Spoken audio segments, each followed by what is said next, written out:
उस इश्यूज से भी लोग अवगत कराने का काम कराते हैं। इसी आधार पर आप जानते हैं कि महिला संवाद भी हम कर रहे हैं हर जिला में। महिलाओं से भी लगातार बात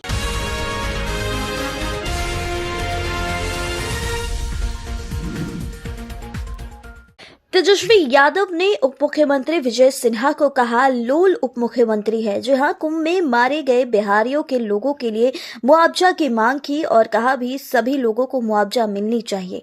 नेता प्रतिपक्ष तेजस्वी यादव ने उप मुख्यमंत्री विजय कुमार सिन्हा को लोल मुख्यमंत्री बता दिया है। जी हां, उन्होंने कहा कि कल जिस तरीके से महात्मा गांधी जी की शहादत दिवस पर मुख्यमंत्री नीतीश कुमार ताली बजा रहे थे, इस दौरान विधानसभा अध्यक्ष उन्हें रोकने की कोशिश की, लेकिन एक ऐसे आदमी को उप मुख्यमंत्री बना दिया जो बिल्कुल लोल है। जब उसने देखा कि नीतीश कुमार ताली बजा रहे थे, उसने भी हाथ उठाकर ताली बजाना शुरू कर दिया, लेकिन जैसे ही नीतीश कुमार ने हाथ रोक लिए, उन्होंने कहा कि ऐसा लग रहा है कि राज्य के मुख्यमंत्री अब राज्य चलाने में सक्षम नहीं है। पहले इस पूरी रिपोर्ट में तेजस्वी यादव की इस पूरी को जनता के पास कैसे हम लोग लेकर जाएं, इसको लेकर के जो है ये कार्यक्रम है। और जब मुलाकात होती है वर्करों से जो ग्रास रूट पे रहते हैं, तो हर एक विधानसभा का ब्लॉक का अलग लोकल इश्यूज भी होता है। उस इश्यूज से भी लोग अवगत कराने का काम कराते हैं। इसी आधार पर आप जानते हैं कि महिला संवाद भी हम कर रहे हैं हर जिला में। महिलाओं से भी लगातार बात हो रही है और इसी फीडबैक के क्रम में ही जब महिलाओं से बात होने लगी तो महिलाओं का था कि सबसे ज़्यादा महंगाई की मार वो झेल रही है। घर में परिवार में कोई बीमार पड़ जाए तो घर चलाना मुश्किल हो जाता है। पलायन बहुत बड़ा इशू है। किसी के बेटे, किसी के पति, किसी का पिता पलायन करते हैं, दूसरे राज्य जाते हैं, तो सारा भार जो है महिलाओं के कंधे पे आ जाता है घर चलाने का। और इस महंगाई के दौर में उनको राहत मिलनी चाहिए। तब हम लोगों ने इसी फीडबैक पे हमारे दल ने तय किया कि हम लोगों की सरकार बनेगी तो 1 महीने के भीतर माई बहन मान योजना की शुरुआत करेंगे, जिसमें डायरेक्ट 2500 रुपये प्रति माह माताओं बहनों के खाते में जाएगा। इसी क्रम में जब बुजुर्गों से बात होने लगी, जब वृद्धा लोग हैं, महिला हैं, उनसे 400 मिलता है पेंशन, और 400 मिलता है तो वो भी समय पर नहीं मिलता है, 400 से महंगाई में क्या हुई। तब हम लोगों ने तय किया कि सामाजिक सुरक्षा पेंशन, चाहे दिव्यांग भाइयों का हो, चाहे विधवा पेंशन हो या वृद्धा पेंशन, झारखंड में 1000 रुपये है, यहाँ 400 रुपये है। तो हम लोगों ने तय किया कि 400 से बढ़ा करके हम लोग इसको 1500 रुपये करेंगे।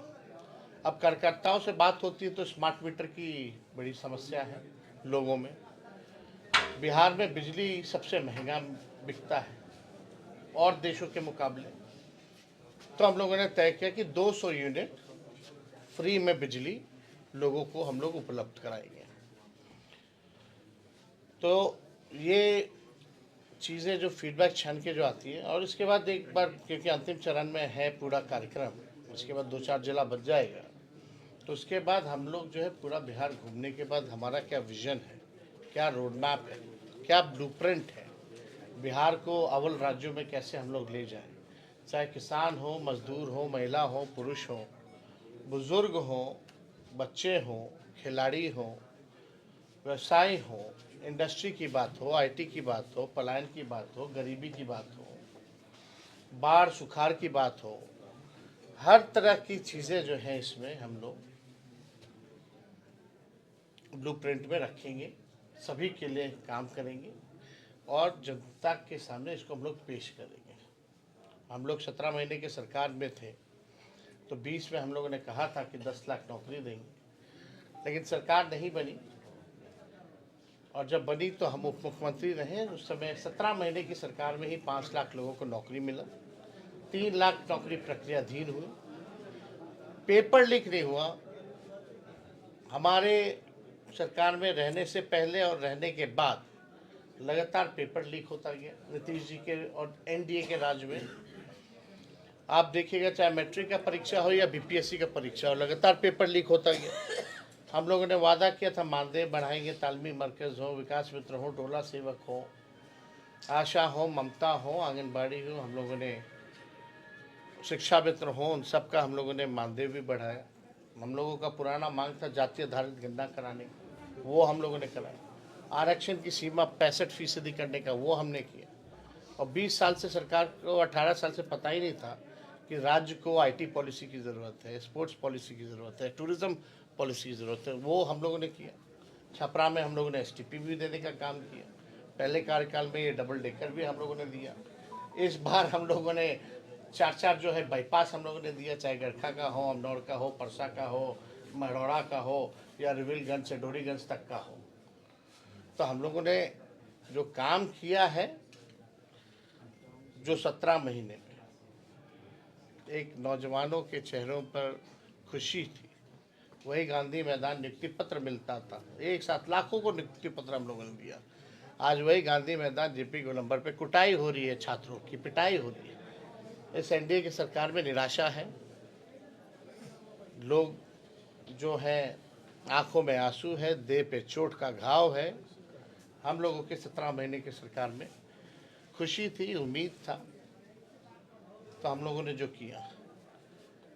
कल की घटना आप देखे होंगे, माननीय मुख्यमंत्री जी जो महात्मा गांधी जी की पुण्यतिथि,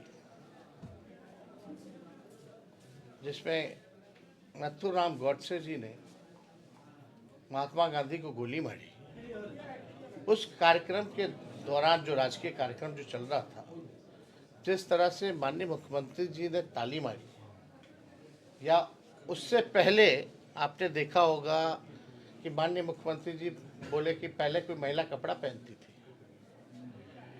या उससे भी पहले आपने देखा होगा कि किस तरीके से जो मंच का संचालन करती है महिलाएं सरकारी प्रोग्राम में, उसको पकड़ लेना, या उससे पहले आपने देखा होगा जिस बात विधानसभा में जिस प्रकार का उन्होंने वक्तव्य दिया, जिस प्रकार से आपने भी देखा होगा कई कार्यक्रमों में 2 मंत्रियों को पकड़ के टीका से टीका लड़वाना।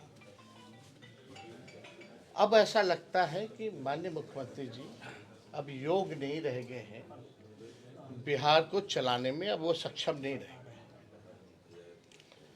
और एक अद्भुत है, कल तो मुख्यमंत्री ताली मार रहे थे, स्पीकर रोक रहे थे, लेकिन मुख्यमंत्री एक ऐसा डिप्टी सीएम, लोल डिप्टी सीएम को बनाए हैं कि वो भी ताली मारने जा रहा था, वो रुक गया 3-4 बार मुख्यमंत्री जी ताली मारे, तो बेचारा जब तक वो शुरू कर रहा था मुख्यमंत्री जी रुक गए ना, तो 2-4 और ताली मारते मुख्यमंत्री जी, तो वो भी पीटने लगते।